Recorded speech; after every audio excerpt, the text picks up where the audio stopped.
안녕하십니까. 2021년 2월 27일 안식일 예배를 시작하겠습니다. 마운틴뷰 한인 제7일 안식일 예수 재림교회 온라인 예배에 참석해 주신 여러분 모두를 환영합니다. 오늘은 2021년 1기 제9과 과정 공부를 하겠습니다. 과정 공부 제목은 섬기고 구원하며 김신국 장로님께서 인도해 주시겠습니다.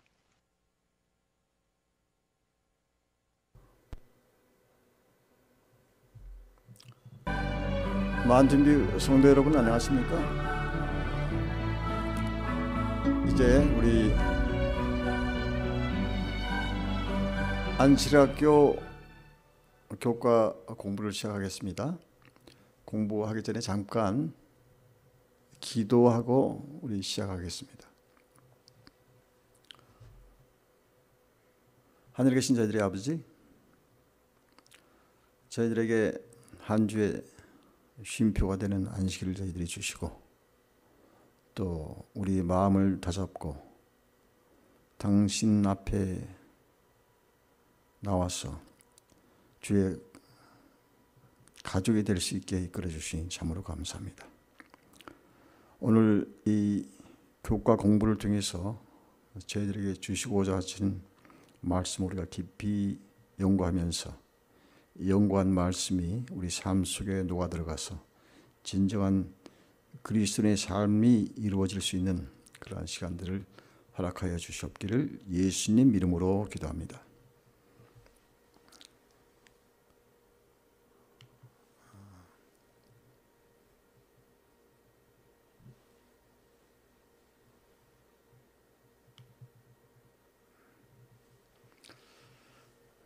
네, 벌써 2021년 신축년도 2월 마지막 국어를 지금 공부하게 되겠습니다. 벌써 3분의 2를 마치게 되는 것입니다. 우리가 지난주에 그 8과 내 백성을 위로하라는 그런 말씀을 공부를 했죠. 그리고 그 시작하기 전에 그 조그만 그 사포와 전쟁이 끝났는데도 불구하고 그 일본군 병사 요코 쇼이치가 그 굴을 팔아먹고 28년 동안 그 살았던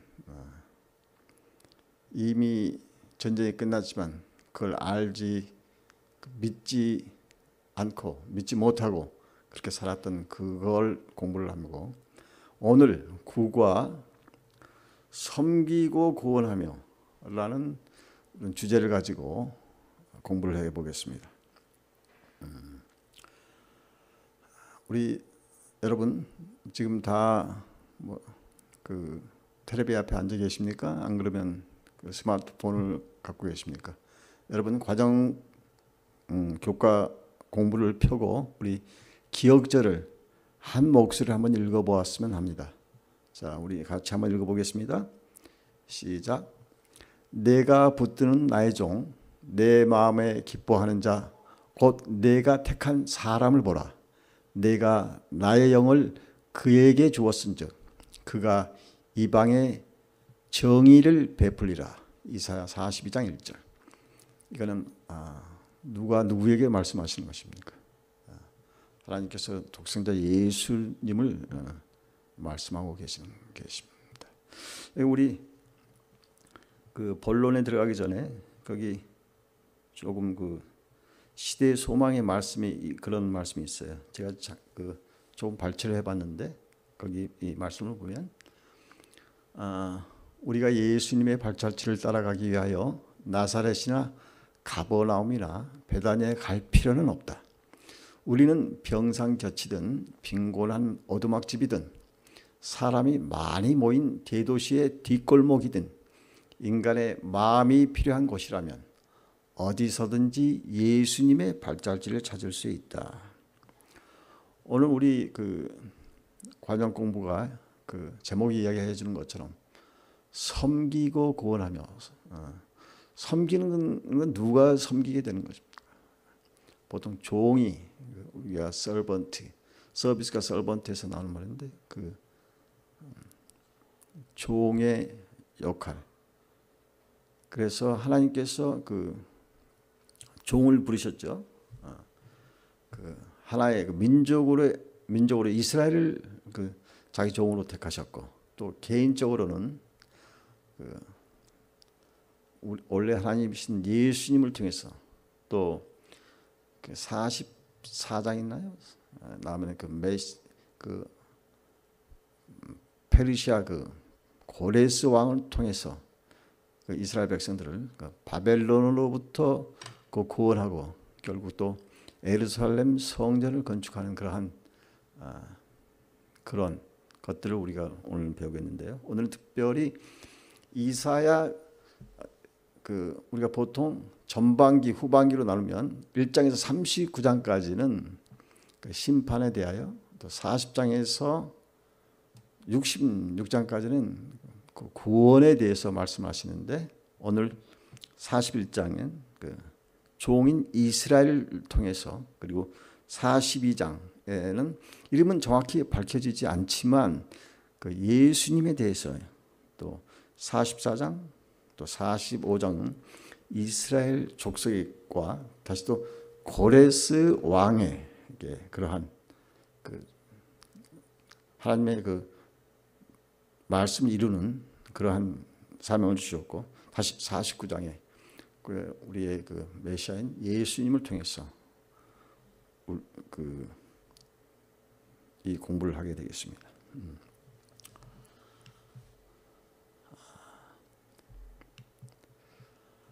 그래서 오늘 조금 그 목표를 좀 정해 볼까요? 그러면 우리 학습 목표 인류를 구원하기 위해 메시아로 오신 예수님이 우리를 섬기며 우리를 위해 고난받는 종이 되셨음을 깨닫는다. 우리를 만드신 조물주께서 우리를 만드셨는데 그분이 피조물인 우리의 죄를 위해서 우리를 구원하기 위해서 종이 되셨다는 그러한 사실입니다. 저번에 저번에 김준수 목사님께서 오셔서 그 종에 대해서 그 잠깐 말씀한 걸 제가 기억하는데 종이 자기 계획이 있습니까? 자기의 종은 그저 그냥 시키는 일과 주인이 맡겨진 그 일만 하게 되는 그러한 사람을 종이라고 이야기하는데 우리를 만드신 그분이 우리의 종으로 오셔서 우리를 섬기시고 또 구원하신다는 그러한 것을 깨닫는 그런 시간이 되어야 되겠고 이미 성취된 예언을 통해서 아직 성취되지 않은 예언에 대해서도 확신을 갖는 그러한 시간이 됐으면 좋겠습니다. 지금까지 우리는 역사가 이사야가 예언한 것들이 예수님이 오시고 예수님이 돌아가시고 그러한 예언들이 다 이루어졌고 그 구약 시대에도 아하스에게 그때 말씀하셨던 것들이 아수르를 통해 그 바로 한 2년 후에 그 멸망당하는 짧게 예언이 성취되고 또 오늘 우리 고레스를 통해서 이사야가 그 이야기했던 것이 거의 150년 200년 후에 일어나는 이러한 예언이 성취되고 또 그 예수님이 오셔서 2000년 전에 예수님이 오신 그러한 예언들이 성취됐잖아요. 이제 마지막을 향해 우리 달려가는 마지막 그런 예언을 우리도 깨달으면서 다시 오시는 예수님을 우리가 생각해 보는 그러한 시간이 되었으면 합니다.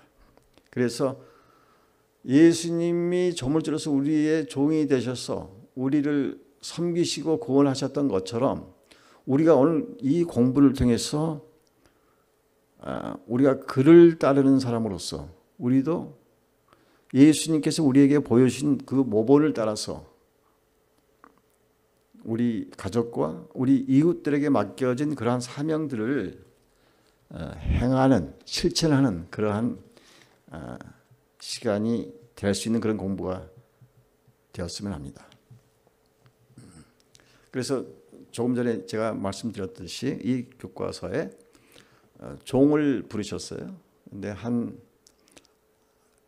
여호와께서 종을 택하셨는데 하나의 민족 이스라엘, 그 야곱, 또 여기로 가면 아브라함, 하나님께서 나의 버시인 그 아브라함이 갈대아 우르를 떠나서 그러한 민족을 통해서 그 이스라엘을 통해서 하나님께서 원하시는 하나님께서 어떠한 것을 원하셨습니까? 이스라엘 백성들에게 다른 이방인처럼 우상이나 이런 신들을 섬기지 말고 참 하나님이 나를 신뢰하고 따르면 너희들이 구원을 얻는다는 것들을 이스라엘 민족을 통해서 보여주기를 원하셨던 것입니다.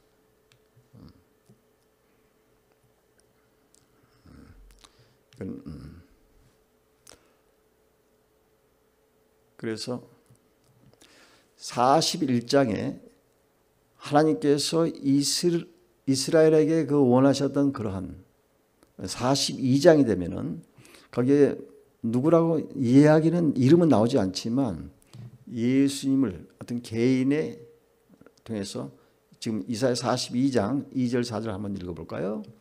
그는 외치지 아니하며 목소리를 높이지 아니하며 그 소리를 거리에 들리게 하지 아니하며 상한 갈대를 꺾지 아니하며 꺼져가는 등불을 끄지 아니하고 진실로 정의를 시행할 것이며 그는 쇠하지 아니하며 낙담하지 아니하고 세상에 정의를 세우게 이르리니. 그래서 지금 예수님에 대해서 메시아, 공평과 정의와 평강을 가져오는 그 메시아에 대해서 이야기하고 있습니다. 이사야 9장 6절 7절, 이사야 42장 그런 말씀. 마태복음 12장에 그 말, 택하신 나의 종. 이사야 42장에도 마찬가지입니다. 택하신 나의 종, 나의 기뻐하는 자, 내가 그에게 영을 주어서. 이거는 다 예수님을 그 지칭하는 그런 말씀이죠.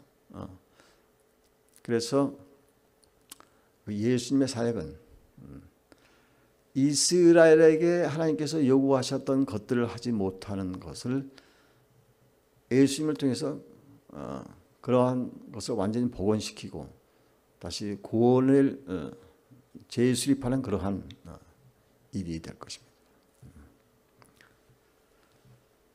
여기 화일 페르시아인 메시아. 제가 우리 재작년인가요? 우리 기억절 암송하는데 그 느헤미야 그런 생각하고 있는데 일과에 그걸 제가 외운 기억이 나요. 바사왕 고레스는 말하노니 하늘의 여호와께서 나에게 명령하셔서 예루살렘 성전을 건축하게 하셨다는 그런 생각이 나오는데 여기 페르시아인 메시아는 고레스를 지금 두고 이야기하는 건데요. 하나님께서 고레스를 택하셨어요. 그가 그 아브라함 그 계통이 아닌 이스라엘 계통이 아닌데 고레스를 통해서 택하셔서 바벨론으로부터 그 억압당하고 있는 유대 민족을 해방시키고 그들을 고향으로 돌아가게 하면 물론요, 예루살렘 성전을 건축하게 한, 어찌 보면 마치 이스라엘 한 왕이 그걸 복귀하는 것처럼 들리지만, 그러나 하나님께서 이스라엘 민족이 아닌 고레스를 통해서 이스라엘의 그런 다시 포로에서 그런 자유로움과 다시 예루살렘 성전을 건축하는 그러한 사명을 주셨다는 거죠. 그래서 여기 고레스는 기원전 539년에 바벨론을 정복했고 유대인들을 바벨론 포로 생활에서 해방시킴으로써 하나님께 봉사했으며 예루살렘 성전을 중건하라는 명령을 내렸다. 이게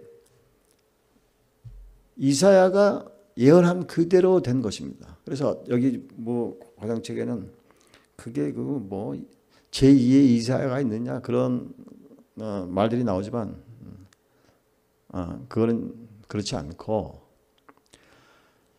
200년 전에 예언을 했건 그 전에 했건 하나님의 말씀은 그대로 이루어진다고 하는 것을 우리 반생들이 좀 깨달았으면 합니다. 여기 고레스에 대해서 조금 더 내용이 나오죠. 고레스는 하나님의 원수를 무찌르고 그분의 백성을 해방시키는 등 메시아가 한 일을 행했지만 근본적으로 다윗의 자손이 아니었기 때문에 메시아와 똑같이 될 수는 없었다. 고레스에 대해 알려주심으로 하나님은 자신만이 미래를 안다는 사실을 나타내시고 그분의 신성을 증명하셨다. 제가 조금 전에 말씀드린 그런 것입니다. 수요일 과제, 수요일 공부입니다. 미리 주어진 소망. 하나님은 자신을 배반한 백성에게 징벌을 내리면서도 무엇을 잊지 않고 계십니까?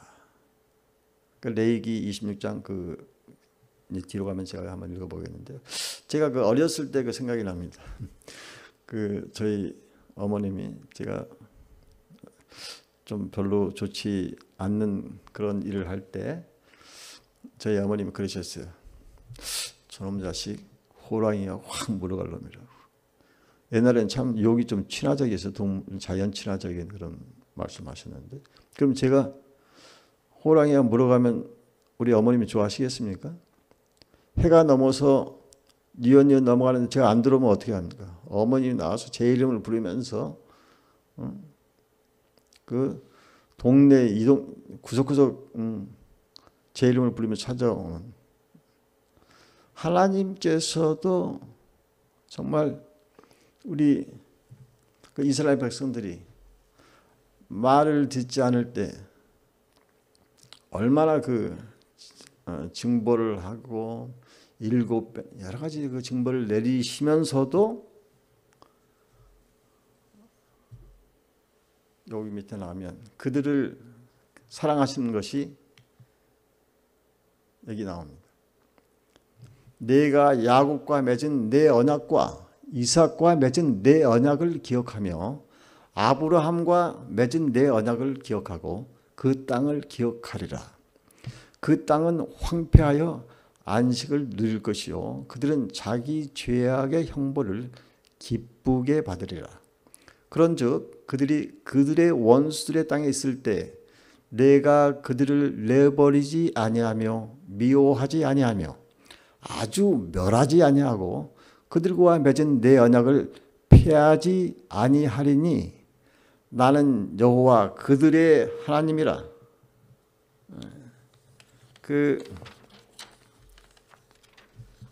하나님께서 우리를 어떻게 사랑하시는지 여러분들 우리가 이사야 41장 10절에도 그런 말씀 있잖아요. 두려워 말라 내가 너희와 함께함이라. 아주 우리가 너무나 익히 잘 알고 있는 그런 말씀들. 우리도 아이들을 키워보면 정말 잘못하면 그 매를 들고 해서 하지만 정말 그 아이가 정말 나빠 싫어서 이렇게 때립니까? 잘 되도록 인도하려고 때립니까? 하나님께서 그 이스라엘 백성들을 정말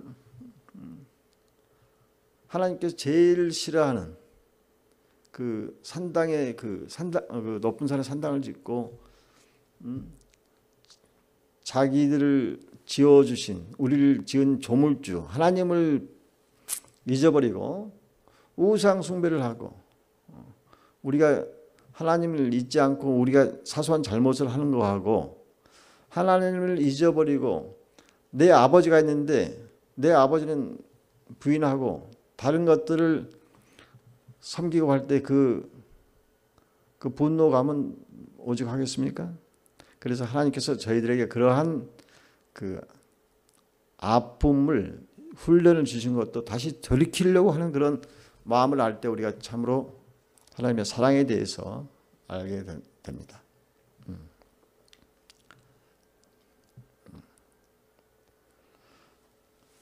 우리가 이사야 1장에서 39절 우리가 보통 심판이라고 하지만 그러나 그 어려운 그 속에서도 거기에 구원이 있었고 40장에서 우리 구원이 66장까지 구원이 이루어진다고 이렇게 하지만 그러나 그 중에서도 심판이 간헐적으로 일어나는 것들을 우리가 보게 됩니다. 그래서 여기 굉장히 그 말씀에 비록 백성의 죄로 인해 유다는 무서운 재난에 직면했으나 그들 중에 어떤 이들은 소망을 포기하지 않았다. 그들은 위에 레기 26장 40절 45절 기록된 것과 같은 하나님의 약속을 붙잡았다. 굳게 붙잡았다.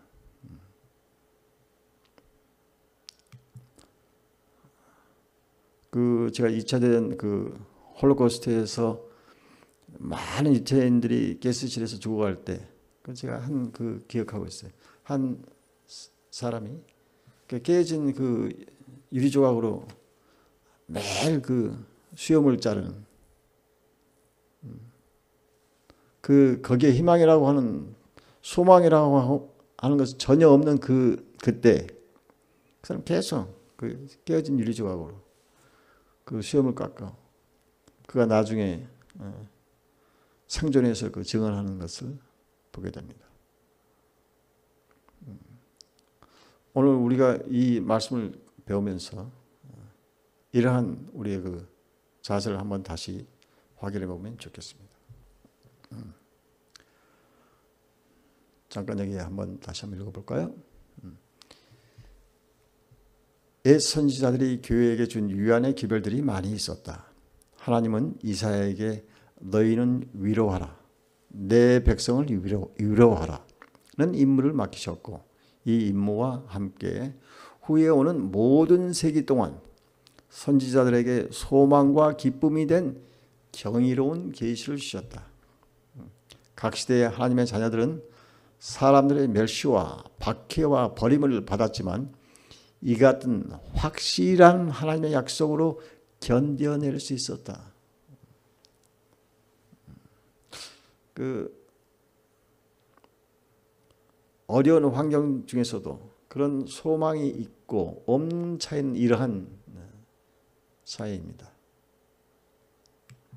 오늘 공부하는 이유도 우리가 이 소망을 가지고 앞으로 지금 코비드 전국이지만 더 심한 것들이 우리 말씀을 통해서 보면 마지막 환난의 때 이것보다 더 힘든 일들이 분명히 일어날 것입니다.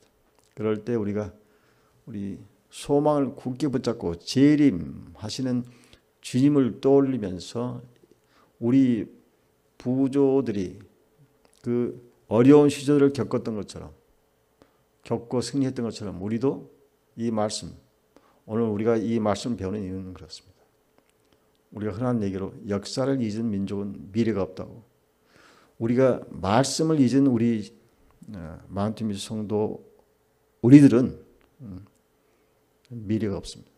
우리 소망이 없어지는 겁니다. 오늘 이 말씀을 통해서 우리가 그런 것들을 다시 한번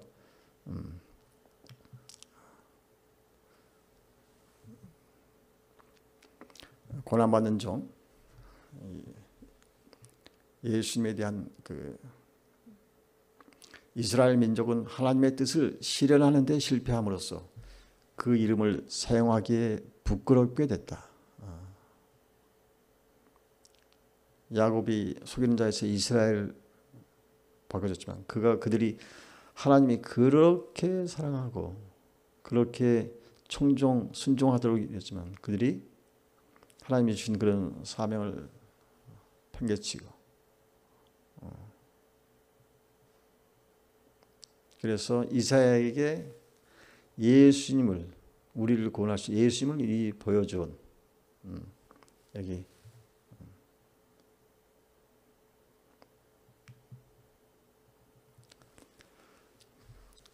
예수님이 오시고 난 뒤에도 유대인들은 보통 유대인들 그리고 랍비들은 다시 로마로부터 유대가 독립하고 굉장히 강성해지려는 그런 생각이 있었어요. 그래서 예수님께서 뭐라고 그러셨어요? 그들의 대답이 어떻게 십자가에 달려 돌아가실 그런 얘기를 하면 이 사람들이 자기들이 생각했던 거 전혀 다른 그런 대답을 들을 때 얼마나 놀랐을까요?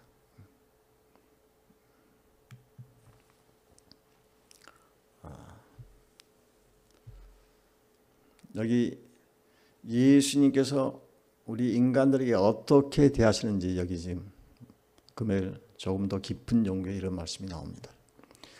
영혼을 구원하는 사업에는 많은 기지와 지혜가 있어야 한다. 구주께서는 결코 진리를 숨기지 아니하시고 항상 사랑으로 말씀하셨다. 그분은 다른 사람들과 교제하실 때 많은 기지를 사용하셨으며 항상 사랑과 이해심이 많으셨다. 무례한 행동을 하신 일도 없었고 쓸데없이 가혹한 말을 하거나 남의 감정을 상하게 하는 일이 도무지 없으셨다. 사람의 약점을 힐난하는 일도 없으셨다. 그러나 외식과 불신과 죄악은 기탄 없이 책망하셨다. 그러면서도 책망하시는 그분의 음성에는 눈물이 섞여 있었다. 그분은 진리를 무정한 것으로 표현하지 않으시고 언제나 그 속에 인류에 대한 깊은 사랑을 나타내 보이셨다. 여러분 이렇게 하기가 참 쉽지 않습니다. 그냥 보통 강하게 사람을 상대를 압도하거나 그렇지 않으면 아주 뼈 없는 연체동물처럼 다 그런 우리가 교회 생활을 할 때 예수님께서 우리에게 하셨던 것처럼 남의 잘못을 좀 이해해주고 끌어안아주고 내가 실수한 것처럼 남도 그런 아량을 예수님께서 우리에게 하셨던 것처럼 하면 얼마나 좋을까요? 결국 결론은 우리가 그리스도의 오심을 소망 중에 기대할 수 있는 것은 하나님이 과거에 그분의 백성을 어떻게 인도하셨는지를 알기 때문입니다. 그러나 우리는 지상에 있는 동안 영과 육의 필요를 느끼는 자들에게 겸손하게 섬기신 그리스도의 봉사와 모본을 따라야 합니다. 오늘 우리가 말씀을 연구하면서 이러한 말씀이 우리 가족과 가장 가까운 우리 부인과 아이들과 또 우리 이웃집들에게 예수님의 사랑이 저를 통해서 같이 나누어지는 그러한 우리 마운틴뷰 성도와 제가 되었으면 합니다. 감사합니다.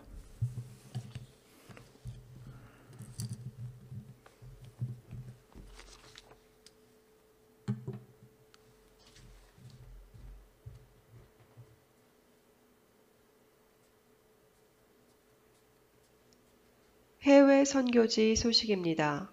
오늘은 인도네시아에 있는 한 시각장애인 돌봄센터에서 봉사와 선교 활동을 펼치고 있는 재림교회 성도들의 영상을 함께 보시겠습니다.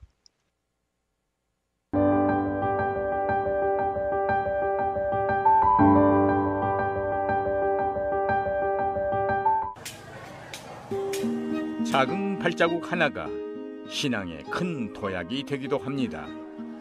인도네시아의 마나도에 사는 문다리는 시각장애인들에게 관심을 갖게 되었습니다. 그는 새로운 경험을 즐기는 아주 활달한 사람입니다. 어느 날 오후 일과를 마친 문다리는 마사지를 받으러 시각장애인 돌봄센터를 찾았습니다. 한 훈련생이 실습도 할 겸 문다리에게 시술을 해주겠다고 했습니다. 마사지를 받는 시간에 문다리가 말을 걸었습니다. 일과 교회 또 일상사에 대한 대화가 이어졌습니다. 문다리의 주요 화제는 바로 교회와 성경 말씀이었죠. 가벼운 대화가 점점 진지한 내용으로 발전해 나갔습니다. 대화의 대상은 그 실습생에 그치지 않고 센터에서 만난 여러 사람들에게로 이어졌습니다. 길지 않은 시간 속에서 그는 여러 명에게 복음을 전하기 시작했습니다. 저희는 예수의 본을 받아 시각장애인들을 섬기고 복음을 전하고 있습니다. 예수님께서는 그들의 눈을 고쳐주셨습니다. 우리 또한 이웃들에게 사랑을 베풀어야 합니다. 문다리는 이 돌봄센터에서 예배가 가능하다는 것을 알게 됐습니다. 센터 내에서 의료 선교와 예배를 접목할 수 있는 좋은 기회였습니다. 저희 센터는 재림 교인들의 관심을 아주 기쁘게 생각합니다. 그들은 돌봄과 사회 수용이 절실한 사람들입니다. 저희 기관만으로는 그들의 돌봄을 완성할 수 없습니다. 지역사회의 관심과 지원만이 그들을 사회의 당당한 일원으로 살아가게 할 수 있습니다. 그 일환으로 저희 기관은 경제적 독립을 위한 직업교육을 실시하고 있는 것이죠. 돌봄센터 운영진은 시각장애인들을 위한 지역 재림교회 활동을 전적으로 지지하고 있습니다. 시각장애인들을 위한 지역사회의 관심과 돌봄은 사실 드문 일입니다. 재림교회에서 이들에게 관심을 가져주셔서 정말 감사드립니다. 물론 1년에 한 번 의례적으로 저희를 찾는 기관들과 교회들이 있긴 하지만 재림교회만이 저희에게 실제적인 돌봄을 베풀고 있습니다. 문다리는 돌봄센터에서 만난 시각장애인들을 교회로 초청했습니다. 그렇게 여러 시각장애인들이 교회를 출석하고 있습니다. 이들의 찬양은 본인들에게 큰 감동을 선사합니다. 보지 못하는 것은 인생의 큰 도전입니다. 문다리는 아름다운 하나님의 세상을 그들 또한 알게 할 뿐만 아니라 영원한 소망에 대한 꿈을 마음속에 심어주고 싶어 합니다. 제가 경험한 재림교인들은 우리를 진심으로 대하고 또 언제나 우리에게 도움을 줄 준비가 되어 있습니다. 성도 여러분, 인도네시아의 시각장애인들을 섬기는 문다리 성도와 그 동역자들을 위해 함께 기도해 주시기 바랍니다. 시각장애인들이 사랑과 진리를 깨닫게 되도록 기도해 주시길 바랍니다.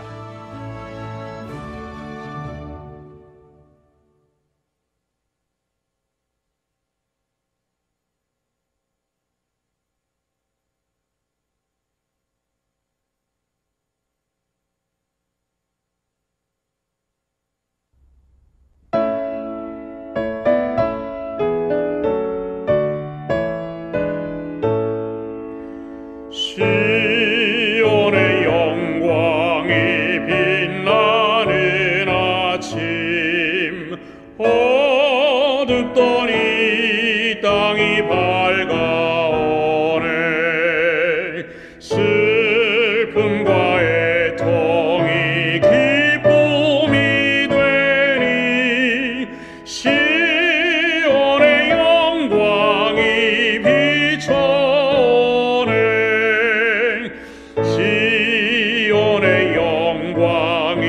빛나는 아침 매였던 종들이 돌아오네. 옛날의 선지자 예언한 대로 만민이 다 같이 영광 보네. 오라 광야에 화초가 피고 말랐던 시냇물 흘러오네. 이 산과 저 산이 마주쳐 울려 주의 순종을 찬송하네.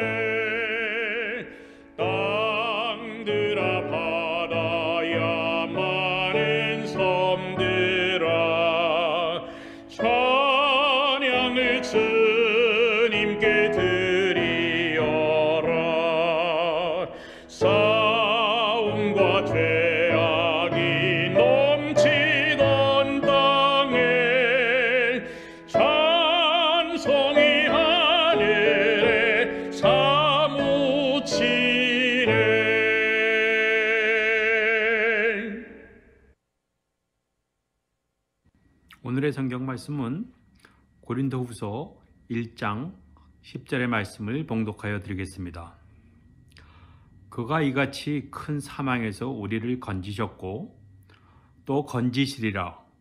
또한 이후에라도 건지시기를 그를 의지하여 바라노라. 우리 다 같이 머리 숙여서 기도드리겠습니다. 저희를 사랑하시는 능력의 주 하나님, 이 안식일 아침 주님을 사랑하는 주님의 자녀들, 한 시간에 같이 주님께 찬양과 경배의 예배를 드립니다. 원치 않은 코비드 전염병으로 인해 하나님의 전에 같이 모여서 예배를 드리지는 못하지만 마음으로는 모두가 다 같이 모여 한 마음으로 예배를 드립니다. 저희의 경배를 받으시고 각처에서 주님께 머리 숙여 기도하는 우리 모두의 기도를 들어주시옵소서. 여러 가지로 어려움이 많은 세상입니다. 오늘이 벌써 새해 2월 마지막 안식일입니다. 교회에 모여서 같이 얼굴을 마주보고 예배드린 지 거의 1년이 되어 옵니다. 많은 교우님들이 같이 모여서 예배를 드리기를 원합니다. 큰 사망에서 우리를 건지셨고 이후에도 건지시는 하나님, 우리 모두 이 어려움에서 건져내 주시옵소서. 우리 모두가 믿음으로 주님을 더욱 힘있게 붙잡게 하여 주시옵소서.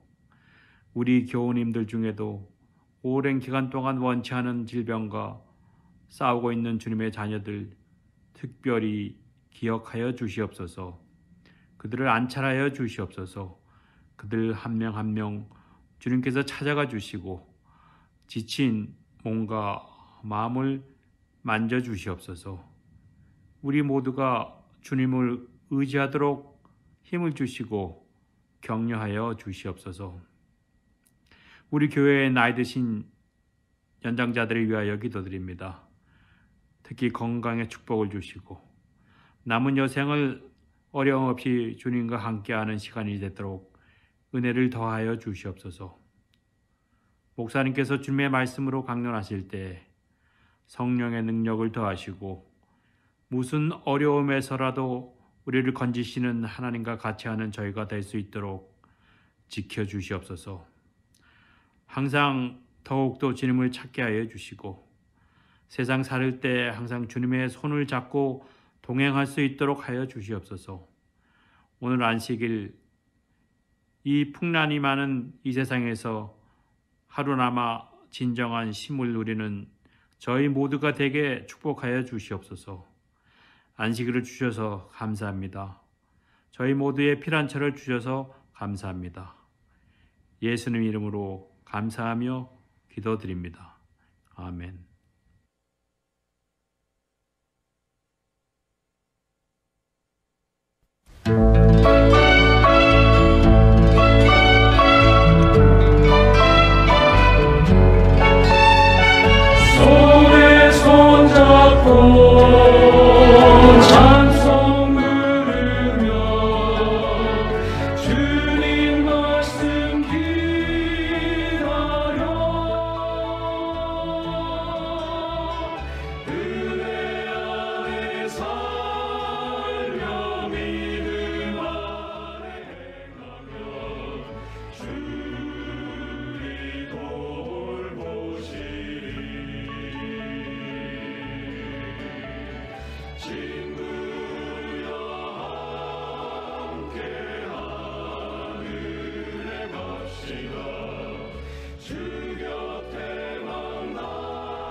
네, 죄송합니다, 성도 여러분. 이분이 하나님은 다시 일어서는 법을 가르치시기 위하여 나를 넘어뜨린다고 믿는다. 넘어질 때마다 다시 죽을 힘을 다해 일어났고 넘어지는 순간에도 다시 일어설 힘을 모았다. 이렇게 말씀하십니다. 이분은 바로 장영희 교수님이십니다. 그가 이렇게 힘있게 살면서 59세에 그의 생을 마감을 했습니다. 그러나 그는 늘 유머를 잃지 않았습니다.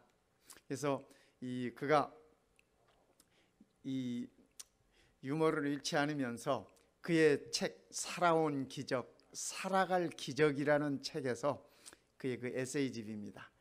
그는 이렇게 얘기합니다. 지난 3년간 살아온 나날은 어쩌면 기적인지도 모른다.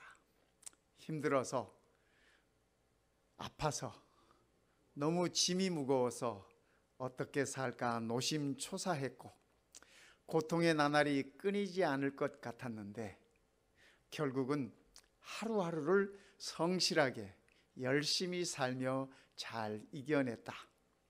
그리고 이제 그 내공의 힘으로 더욱 아름다운 기적을 만들어 갈 것이다. 그가 이렇게 말했습니다. 그가 그 생을 마감하면서 마지막으로 남긴 말이 있습니다. 그가 마지막으로 남긴 말은 내 힘들다 하는 말이었습니다. 그런데 이 말은 그가 힘든 것도 있었지만 그러나 이 장영희 교수가 그의 마지막 삶을 유머로 이렇게 포장을 했습니다. 무슨 유머냐면 내 힘들다는 이 말을 거꾸로 읽어보라는 것입니다. 그러면 다들 힘내라는 말이라는 것입니다. 그래서 이분은 그의 생을 마감하면서도 그의 유머를 잃지 않고 힘들게 세상을 살아가야 하는 모든 분들에게 힘을 내라고, 다들 힘을 내라고 그렇게 말씀을 남겨주셨습니다. 이 폴 스톨츠 교수는 이 사람에게 있어서 중요한 그 지수들이 있는데 우리가 흔히 IQ라는 거 있지 않습니까? 이 지적 능력을 얘기하죠. 또 두 번째는 그 정서 지수가 있습니다. 감정을 컨트롤하고 남의 말을 이해하고 남을 헤아리고 하는 이런 정서 지수. 그런데 그보다 더 중요한 것은 역경 지수라고 이분은 말씀하십니다. 그래서 이 역경 지수를 얘기하면서 그의 책 가운데서 Adversity Quotient이라는 이 책에서 그가 이렇게 말합니다. 역경에 대처하는 사람들의 유형이 세 가지가 있는데 첫 번째는 이 퀴터, 이 도망하거나 도피하는 사람이 있는가 하면 어려움이 왔을 때, 내게 어려움이 왔을 때.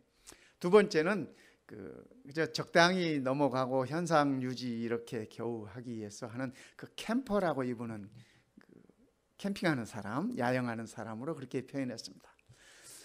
세 번째는 이 크라이머라고 표현했는데 모든 능력과 지혜를 동원해서 정복하는 사람이다. 그래서 마치 암벽을 타듯이 어려움과 역경이 온다 할지라도 견디고 그것을 극복하는 사람이 정말 훌륭한 사람이다라고 그가 얘기를 하고 있습니다. 저는 오늘 말씀 가운데서 정말 이 크라이머처럼 모든 어려움과 역경들을 극복한 이 사도 바울에 관해서 말씀을 나누고 싶습니다. 오늘 본문 고린도후서 1장 8절 9절에 이렇게 말씀하십니다. 형제들아, 우리가 아시아에서 당한 환난을 너희가 모르기를 원하지 아니하노니 힘에 겹도록 심한 고난을 당하여 살 소망까지 끊어지고. 바울은 그가 하나님의 말씀을 전함에 있어서 그가 당한 환난과 어려움들을 통해서 살아갈 희망이 끊어졌다고 그렇게 표현합니다. 이 말을 다른 말로 표현하면 절망이죠. 희망이 없는 것, 소망이 없는 것 말입니다. 또 뿐만 아니라 9절에서는 그가 이렇게 얘기합니다. 우리는 우리 자신이 사형 선고를 받은 줄 알았으니 얼마나 힘들었으면 나는 이제 죽었구나, 나는 이제 죽는다 라고 사형 선고를 받은 것으로 그렇게 그런 상황이었습니다. 그러나 바울이 얼마나 어려움을 겪었는지 우리는 말씀을 통해서 조금은 이해할 수 있습니다. 그가 이렇게 표현하고 있습니다. 내가 수고를 넘치도록 하고, 다른 말로 표현하면 고생을 죽도록 하고, 그 말이에요. 옥에 갇히기도 하고 더 많이 하고, 그러니까 옥에 한 번 갇힌 거 아니라 자주 옥에 갇혔고 그 말입니다. 매도 수없이 맞고 여러 번 죽을 뻔하였으니. 성도 여러분, 우리는 몇 번이나 죽을 뻔했나요? 그렇죠? 여러 번 죽을 뻔하였으니. 유대인들에게서 40에서 하나 감한 매를 5번 맞았으며, 유대인들이 이 40대를 매를 때리지 않습니다. 왜냐하면 40대를 때리면 죽기 때문에 하나 감한 39번의 이 매질을 한다고 합니다. 3번 태장으로 맞고, 1번 돌로 맞고, 3번 배가 깨어지고, 일주야를 깊은 바다에서 지냈으며, 여러 번 여행하면서 강의 위험과 강도의 위험과 동족의 위험과 이방인의 위험과 신의 위험과 광야의 위험과 바다의 위험과 거짓 형제 중에 위협을 당하고, 또 수고하며 애쓰고 여러 번 자지 못하고 줄이며 목마르고 여러 번 굶고 춥고 헐벗었노라. 바울이 그의 어려움들을 이렇게 고백하고 있습니다. 그러니까 그죠? 이 정도 되면 사람이 절망을 경험하지 않겠습니까? 소망이 끊어지는 그러한 아픔을 느끼지 않겠습니까? 이제는 죽었다 하는 경우가 얼마나 많았겠습니까? 그렇지만 바울은 여기에 머무르지 않고 이 절망스러운 상황에 자신을 맡기지 아니하고 포기하지 아니하고, 그는 이 가운데서 마치 암벽을 타고 오르듯이, 크라이머처럼 암벽을 타고 오르듯이 역경을 극복하는 사람으로 우뚝 섰던 것입니다. 그가 고린도후서 1장 9절에 이렇게 표현합니다. 우리는 우리 자신이 사형 선고를 받은 줄 알았으니 이는 우리로 자기를 의지하지 말고 오직 죽은 자를 다시 살리시는 하나님만 의지하게 하심이라. 다윗이 그 절망 가운데서 일어설 수 있었던 것은, 다윗이 끝내 그의 소망과 희망을 포기하지 않을 수 있었던 것은 하나님께서 하나님을 의지하도록 자기를 격려하는 것이라고 그는 그렇게 믿었습니다. 그래서 하나님께서 내 자신을 의지하지 말고, 내 능력을 의지하지 말고, 내 출신을 의지하지 말고, 내 학력을 의지하지 말고, 내 배경을 의지하지 말고, 나의 사회적 지위를 의지하지 말고 오직 죽은 자를 다시 살리시는, 절망 가운데 빠져있는 자를 다시 일으키시는 하나님만 의지하게 하려고 하나님께서 그런 고통들을 허락하셨다고 바울은 그렇게 생각했던 것입니다. 그러기에 바울에게 있어서 절망은 희망의 시작이었습니다. 왜냐하면 하나님을 의지할 수 있게 되었기 때문에 그렇습니다. 이스라엘 백성들이 광야 40년을 지날 때 하나님께서 왜 400년 동안 너의 생활을 했던 그 백성들을 광야로 이끄셔서 40년을 보내게 하셨는가? 애굽에서 가나안으로 들어가는 데 있어서 이 이스라엘 백성들이 40일이 채 안 되는 시간이면 충분하게 갈 수 있는 거리입니다. 애굽에서 나와서 바로 가나안으로 들어가서 그곳에서 잘 먹고 잘 살고 풍요롭게 살게 해주었으면 정말 좋았을 텐데, 왜 하나님께서는 이 백성들을 광야로 인도하셔서 40년 동안이나 그곳에서 고생하셨는가? 성경은 이렇게 적고 있습니다. 내 하나님 여호와께서 이 40년 동안에 내게 광야길을 걷게 하신 것을 기억해라. 이는 너를 낮추시며 너를 시험하사 내 마음이 어떠한지, 그 명령을 지키는지 지키지 않는지 알려 하심이라. 하나님께서 이스라엘 백성들을 가나안으로 바로 젖과 꿀이 흐르는 땅으로 바로 인도하실 수 있었지만은 그들을 광야로 인도하셔서 40년 동안 있게 하신 것은 그들의 마음을 낮추시고 겸손을 배우게 하시고 또 그들을 시험하사 하나님의 말씀을 따라 순종하며 사는지 그것을 알려주기 위한 것이라고 그렇게 성경은 말씀하고 계시는 것입니다. 믿음의 조상 아브라함에게도 마찬가지였습니다. 아브라함이 바랄 수 없는 중에 바라고 믿었으니, 다른 말로 표현하면 아브라함이 절망 중에 소망을 보았으니 그 얘기입니다. 바랄 수 없는, 이는 내 후손이 이가 되리라 하신 말씀대로 많은 민족의 조상이 되게 하려 하심이라. 그가 100세나 되어 자기 몸이 죽은 것 같고, 신체적으로 말입니다. 나이가 100세가 되면 살아있어도 살아있는 게 아니야. 죽은 것 같고 자기 몸이, 그건 아브라함도 느끼고 자신도 느끼고 다른 사람들도 다 느껴. 사라의 태가, 그의 부인 사라가 죽은 것 같음을 알고도 믿음이 약하여지지 아니하고, 그러니까 아브라함도 적어도 내 자식을 낳아서 내 자손이 바다의 모래처럼 하늘의 별처럼 많으리라고 하는 그 말씀이 이들에게 있어서는 절망이었습니다. 그들의 자신을 바라보면 아브라함도 100세가 되어서 죽은 것 같고 그의 아내 사라도 죽은 것 같고 그들에게 있어서는 희망이 없습니다. 소망이 없습니다. 고대 동양 사람들에게 있어서 자식은 그들의 희망이고 소망이었습니다.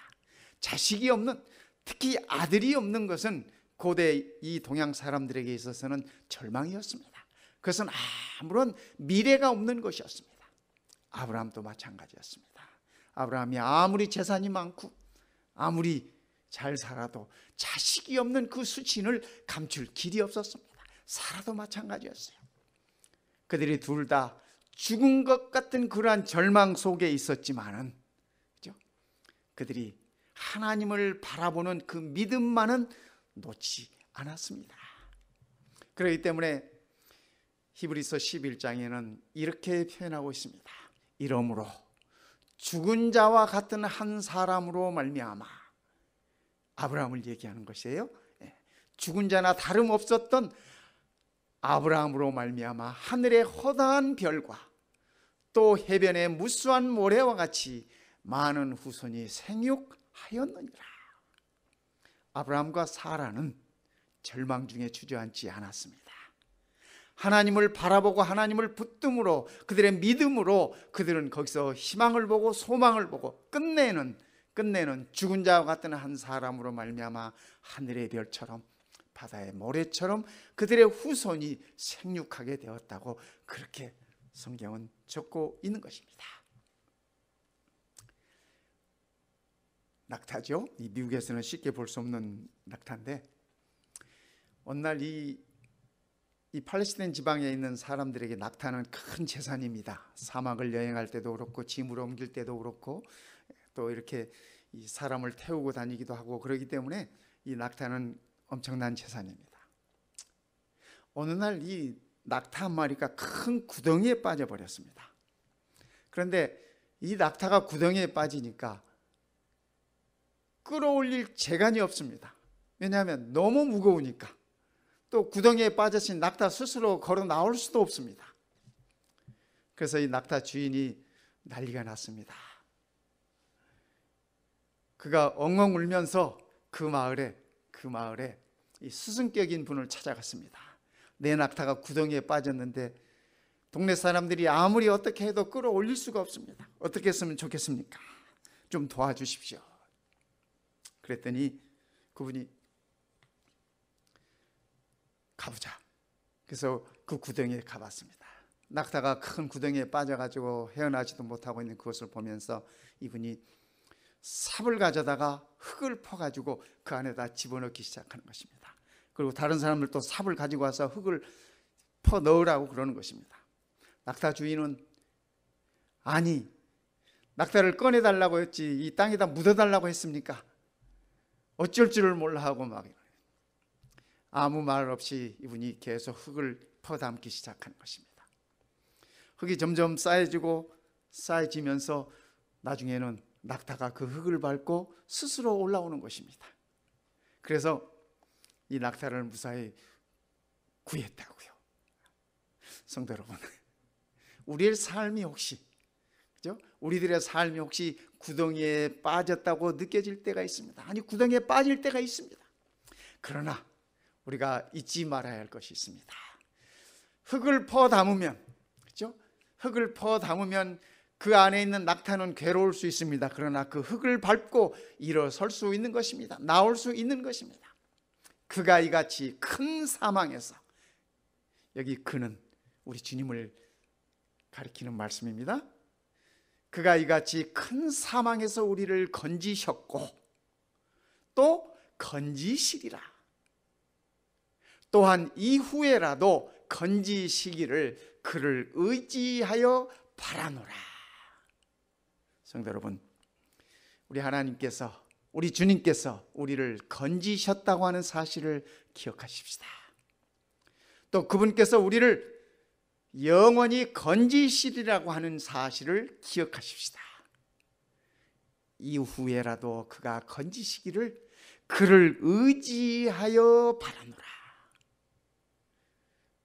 우리가 이 세상에서 의지할 수 있는 분은 단 한 분, 오직 우리 주님 한 분이신 것입니다.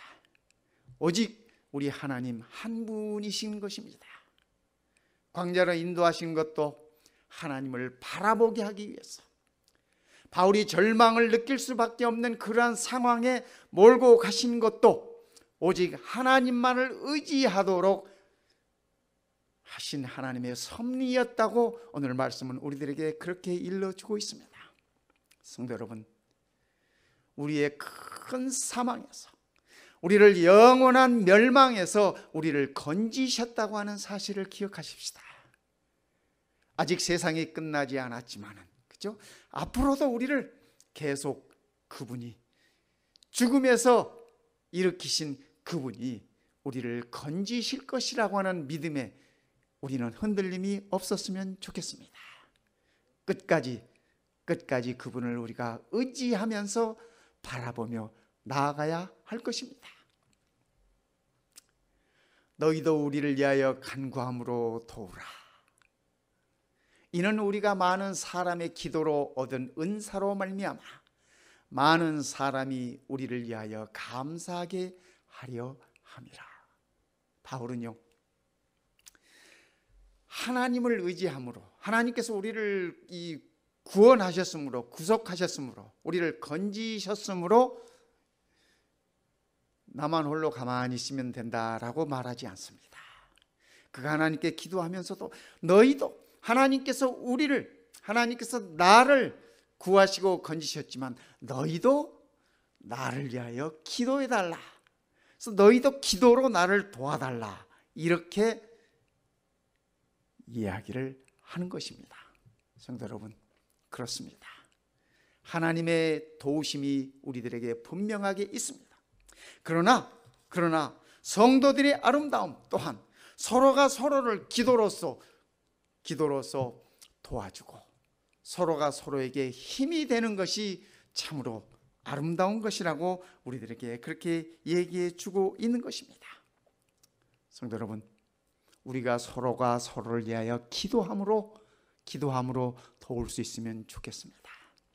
서로가 서로의 마음을 배려하고 생각하고 용기를 줌으로 인해서 서로에게 힘이 되면 좋겠습니다. 함께 절망에서 소망으로 걸어 나오면은 서로의 도움이 필요한 것입니다. 서로의 기도가 필요한 것입니다.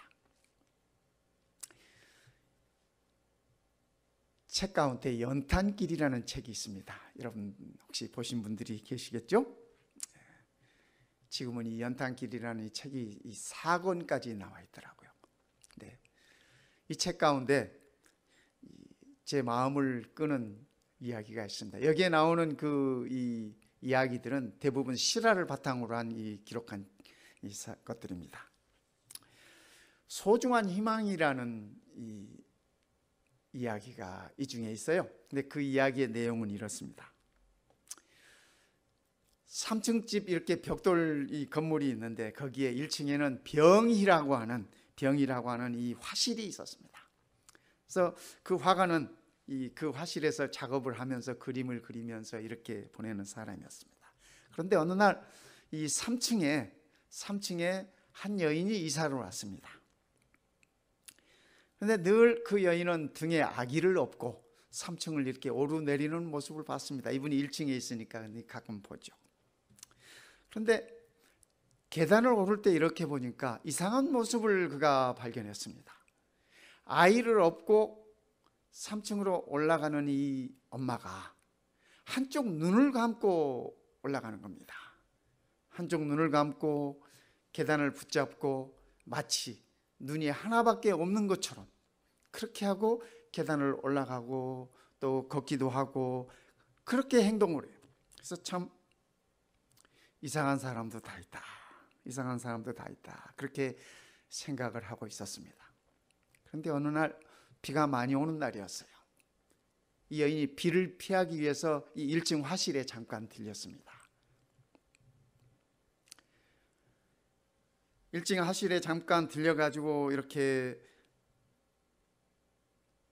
잠깐 이야기를 나눈 중에 보니까 이 여인이 업고 있는 그 아이를 보았더니 아이의 눈이 하나가, 오른쪽 눈이 하나가 이렇게 정상적이지 않았습니다. 그리고 이 오른쪽 눈은 시력이 없는 그러한 눈이었습니다. 이 화가가 마음이 좀 아팠습니다. 참 안 됐다, 그런 생각을 가졌습니다. 그런데 화실에 이렇게 그림들을 쭉 둘러보던 그 여인이 이 화가에게 부탁을 하는 것입니다. 화가님, 혹시 저를 위해서 그림 한 장 그려줄 수 있겠습니까? 화가니까 네, 그려드리죠. 무슨 그림을 그려드릴까요? 했더니 자기 아들의 사진을 하나 이렇게 내놓으면서 이 아이를 좀 그려주십시오. 그런데 부탁이 하나 더 있습니다. 이 아이의 사진을 그림으로 그리되 이 아이의 오른 눈을 정상적인 눈으로 좀 그려주십시오. 그렇게 부탁을 하는 것입니다. 왜냐하면 그 사진에 있는 아이의 오른쪽 눈은 정상이 아니기 때문에. 그래서 그러겠노라고 하고 이제 그 여인의 부탁처럼 그림을 그렸습니다. 정성을 다해서 그렸습니다. 오른쪽 눈을, 사진에는 오른쪽 눈이 정상이 아니지만은 오른쪽 눈을 정상으로 진지하게 정성을 다 들여서 그림을 그렸습니다. 그래서 며칠 후에 그 그림을 완성한 다음에 그 여인에게 주었습니다. 그 여인이 그 그림을 받고 너무 행복해하는 것입니다. 그리고 며칠 후에 이 여인이 3층 자기 집으로 이 화가를 초대했습니다. 이렇게 너무 감사하기 때문에 식사라도 한 끼 대접하겠다고. 그래서 초대를 받고 3층에 올라갔습니다. 응접실에 그 자기가 그렸던 그 사진이, 그림이 액자에 잘 넣어져서 응접실 한가운데 이렇게 걸려 있었습니다. 참 자기의 그림을 소중하게 이렇게 걸어놓은 그 모습을 보면서 이 화가는 참 보람이 있구나 하는 그런 생각을 가졌습니다. 이 여인이 이 화가에게 고맙다는 말씀을 하시면서 이렇게 표현하는 것입니다. 선생님, 저는 이 아기에게 꼭 이렇게 정상적인 예쁜 눈을 주고 싶습니다. 아이가 조금 더 커서 수술을 받을 수 있게 되면 우리 아기에게 제 눈을 선물로 줄 것입니다. 그래서 저는 지금부터 한눈으로 사는 것을 연습하고 있습니다. 그제서야 이 화가는 이 여인이 왜 계단을 오를 때도 한쪽 눈을 감고 계단을 손으로 잡고 이렇게 오르고 행동할 때도 왜 한쪽 눈을 감고 행동하는지 그제서야 이해하기 시작했습니다.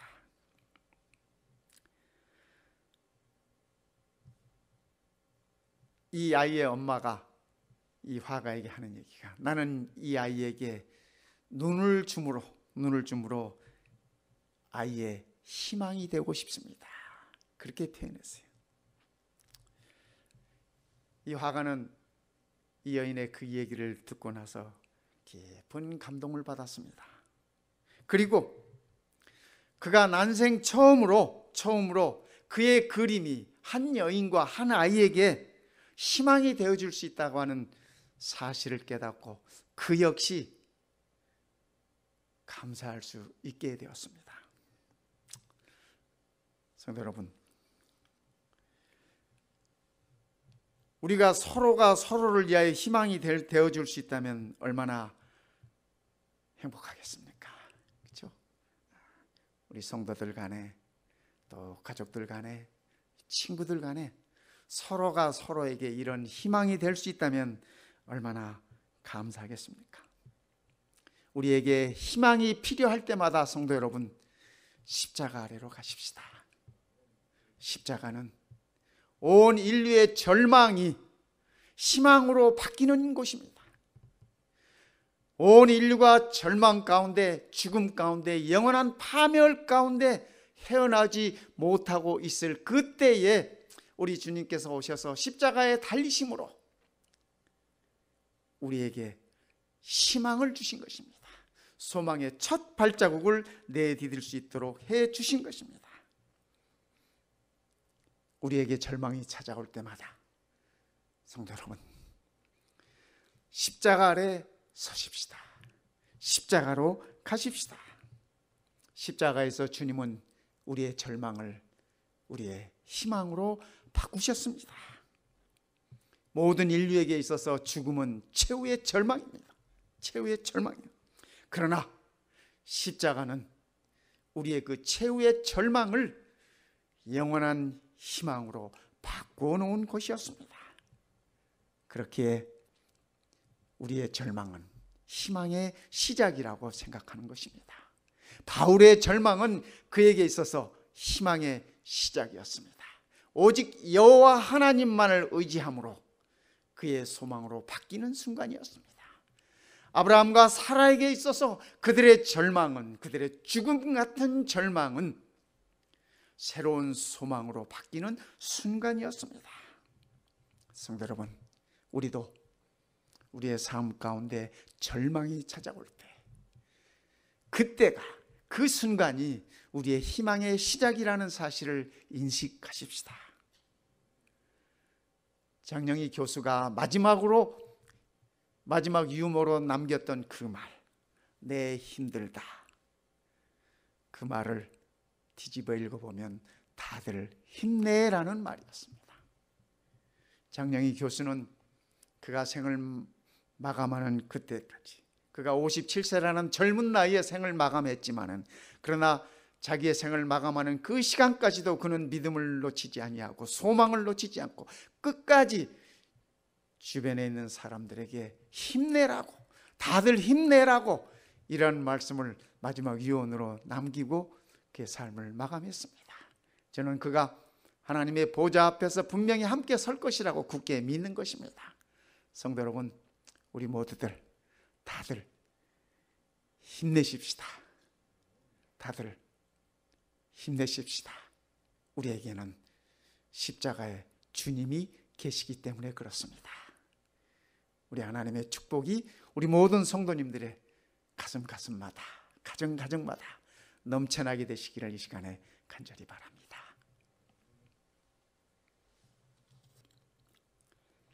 이제는 우리 아버지의 사랑과 예수님의 은혜와 성령 하나님의 감동하심이 우리 모든 성도들에게 함께 하옵시기를, 우리의 절망을 희망으로 바꿔주신 우리 주님 예수님의 이름으로 간절히 축원하옵나이다. 아멘.